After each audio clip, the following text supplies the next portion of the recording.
With arrogance, the powerful exploit the poor.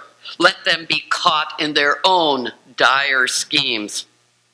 The wealthy boast, and the greedy ignore goodness because they think they are invulnerable. They prosper without fear of punishment. They believe their power will last forever. The powerful oppress and torture the weak. They imprison and kill those who oppose them. They lie about how they have ruined the earth and threatened the rights of the people. They lie about the importance of idols like wealth. They practice genocide and war.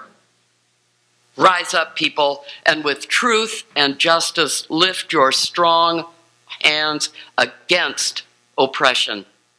Tell the rulers, we see the evil you have done. We see the suffering of the children and the poor.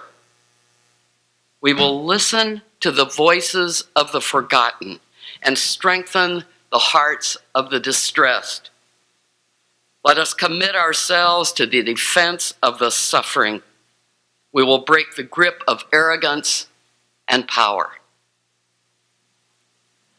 My second reading is from the deep ecologist and Buddhist teacher Joanna Macy from her book Dharma Reign. Is it my imagination to think that we have been chosen to live at a time when the stakes are really high? At a time when everything we've ever learned about interconnectedness, about trust, about courage, can be put to the test. Each one of us is a gift. The earth is giving in itself. Every anguish, betrayal, disappointment can help prepare us for the work of healing. If the world is to be healed through human efforts, I am convinced it will be by ordinary people, people whose love for this life is greater than their fear, people who can open to the web of life that called us into being.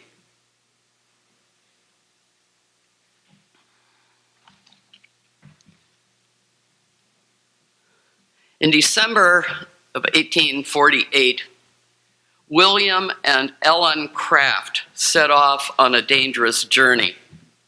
That married couple was fleeing slavery from the place where they had been living in Macon, Georgia.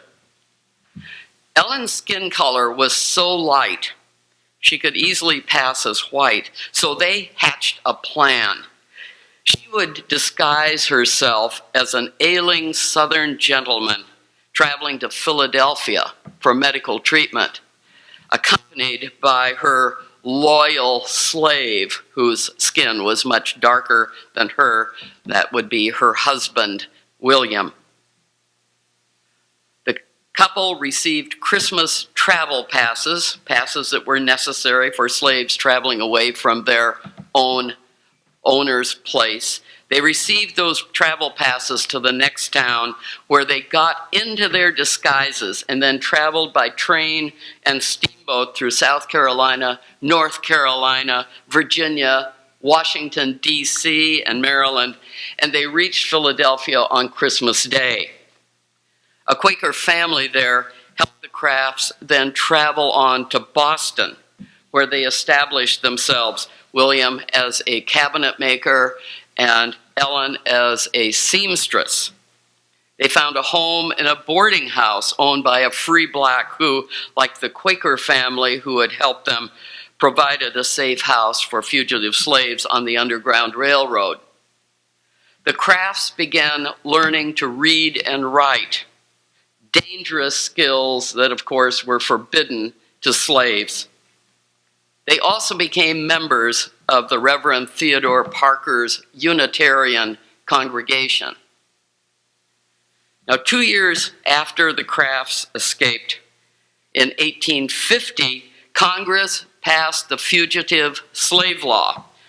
That was one more futile attempt to preserve the Union. Now, that law allowed not only for the return of escaped slaves to their southern masters, but required citizens in the free states to cooperate in their capture. Boston abolitionists, under the leadership of Theodore Parker, immediately organized the Committee for Safety and Vigilance to protect the city's people of color. And that committee grew as not only white people, but black Bostonians as well. And, of course, William Croft and his wife Ellen joined them. Now, only a month after the formation of this group, 2 agents hired by the Crafts' former masters arrived in Boston to capture those fugitives. But they were met with resistance by the Vigilance Committee members who hid the Crafts and harassed the slave agents. Finally, after a month, the agents gave up and returned to Georgia. The Crafts, with help, very hastily arranged passage to England, where they established new lives as free people. Now, the Fugitive Slave Law of 1850 convinced Parker that he must dedicate himself to anti-slavery efforts. He devoted much of his seemingly endless energy to abolition causes, hiding slaves in his home. A favorite story about Parker had him sitting at his desk writing sermons with a loaded pistol beside him to drive off the slave catchers who might come unexpectedly. Now, this issue of anti-slavery was as close to him as his own church. Under the law, his parishioners, like the Crafts, could be abducted and sent back to their owners. Parker actually was arrested for his efforts to save Anthony Burns, who had been kidnapped by slave catchers. But public protests ended attempts to prosecute Parker, and he went on to preach about citizens' responsibility to act against unjust laws, drawing his inspiration from the ancient prophets of the Hebrew Bible. Well, who was this Theodore Parker, this minister prophet? The hymn we sang at the opening had words by him. And of course, the story was about an experience he had in his childhood. Well, in addition to his ministry, Theodore Parker was a lecturer, a writer, a public intellectual, and a social activist. And he was also a religious reformer, very important to this denomination. He played a major role in moving the Unitarian faith away from being a Bible-based faith. He established a precedent for clerical activism that has inspired generations of liberal religious leaders.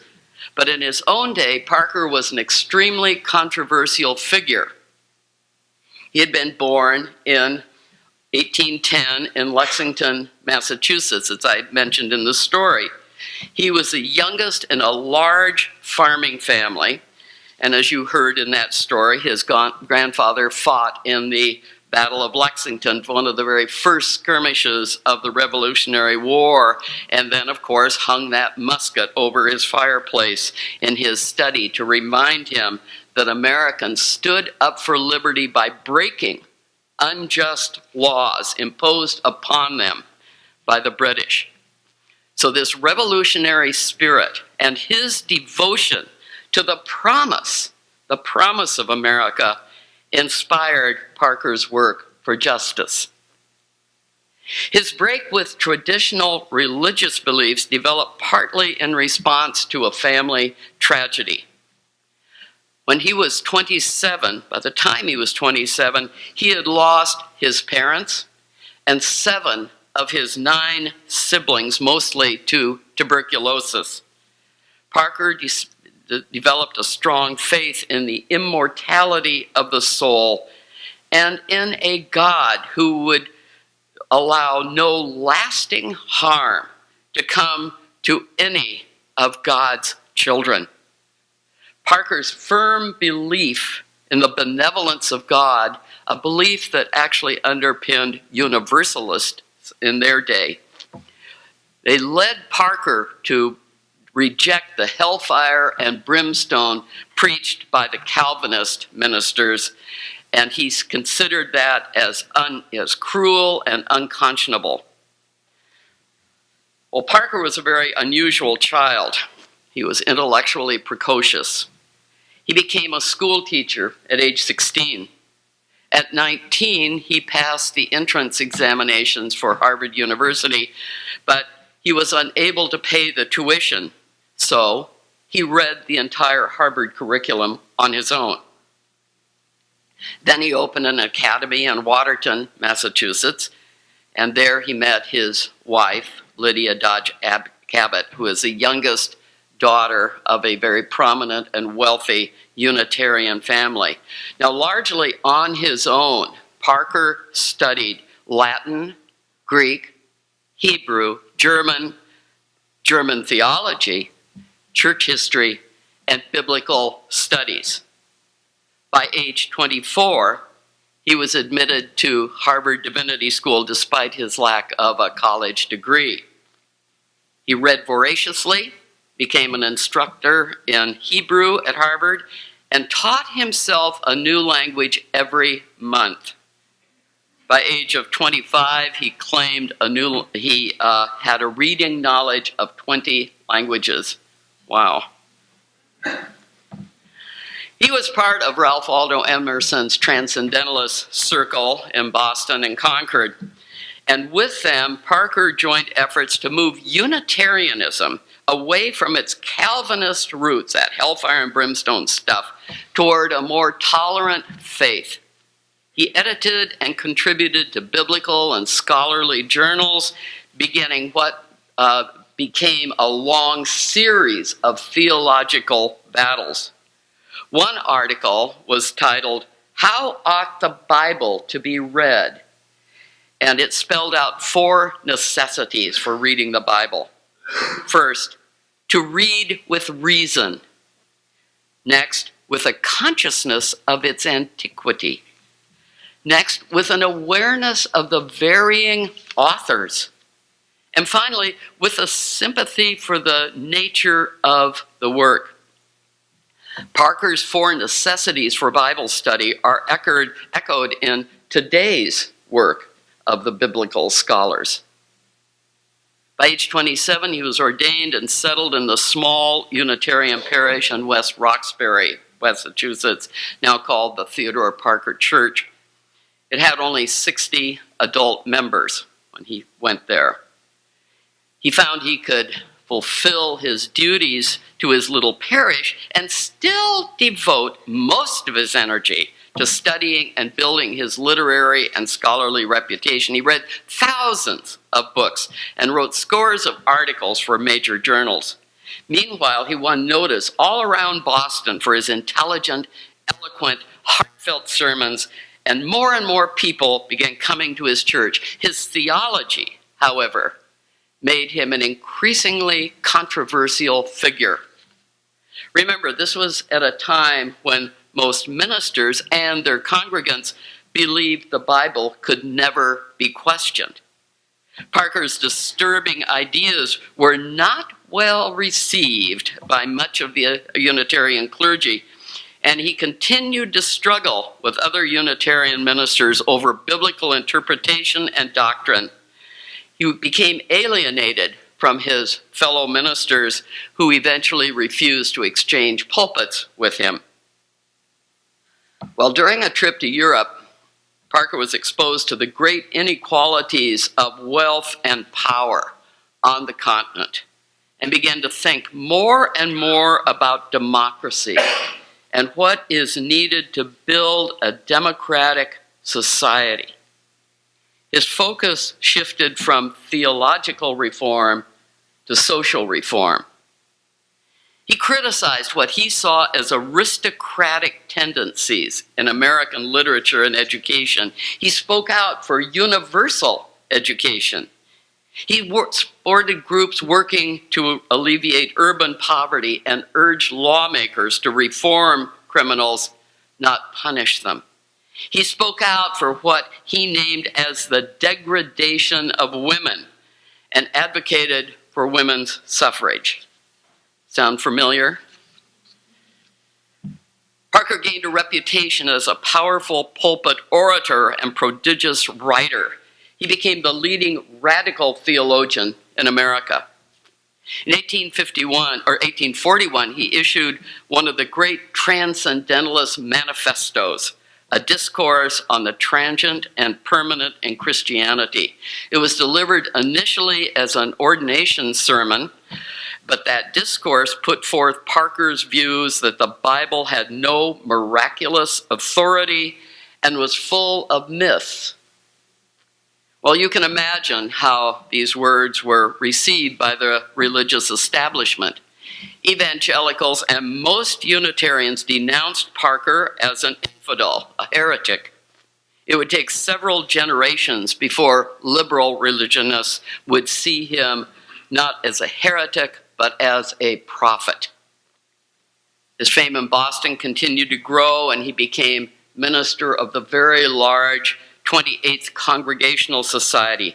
But he was so isolated within Unitarianism that when he was installed as a minister, he had to preach his own installation sermon because no one would accept an invitation to speak. Yet 2,000 people came to hear him speak on Sundays, including William Lloyd Garrison, Elizabeth Cady Stanton, Julia Ward Howe, and Louisa May Alcott. I always wonder what kind of sound system they had in the 1840s. Even larger audiences turned out whenever Parker preached at some significant public or political event.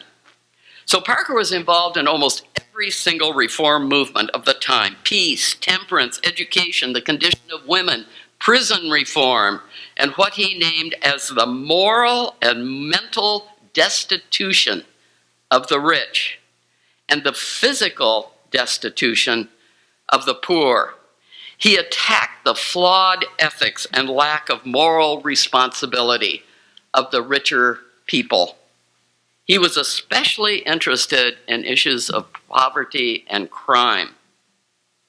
He was also one of the very first American clergymen to endorse women's suffrage and the first to refer to God as both Father and Mother. He may not have been the first male feminist, but he was an influential one. 120 years later, Betty Friedan quoted Parker in her 1963 landmark book, The Feminine Mystique. She quoted him, "The domestic function of the woman does not exhaust her powers.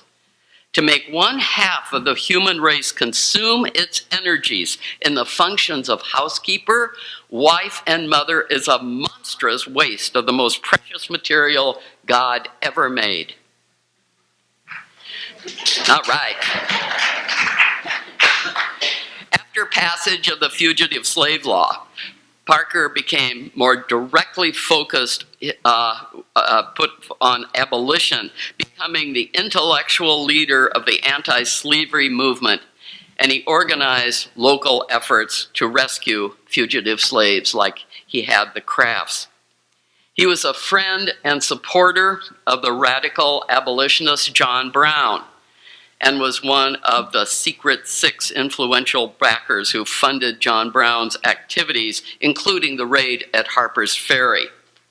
Unlike many abolitionists of his day, Parker did not shy away from violence in the abolition struggle. At the time of John Brown's Harper's Ferry attack, Parker wrote, "One held against his will as a slave has a natural right to kill everyone who seeks to prevent his liberty." Parker believed that activism was required of people of faith. Striving for the common good was the purpose of religion, he preached. It is what all religious people are called to do. "If there be a public sin in the land," he said, "if a lie invade the state, it is for the church to give the alarm." Parker was devoted to the greatness, the possibility of America. His sermons called citizens to right the wrongs, the sins in this country. But at the same time, his words inspired an expansive, hopeful vision of what this country can be. The United States will be a true democracy, he wrote in one sermon, when it is of all the people, by all the people, for all the people. In 1859, like so many members of his family, Parker was diagnosed with tuberculosis. He spent the last 15 months of his life traveling to warmer climates for his health, but it was too late. He died in Florence, Italy, on May 10th, 1860, at the age of 50, and his grave is in Florence. Well, for many years, I have revered Theodore Parker as my theological and spiritual mentor. His unwavering commitment to this religious faith, to truth and justice, his optimism, have inspired me to continue in the spirit of his ministry. Now, today his name is infrequently spoken in Unitarian Universalist churches, but his legacy is never very far from us.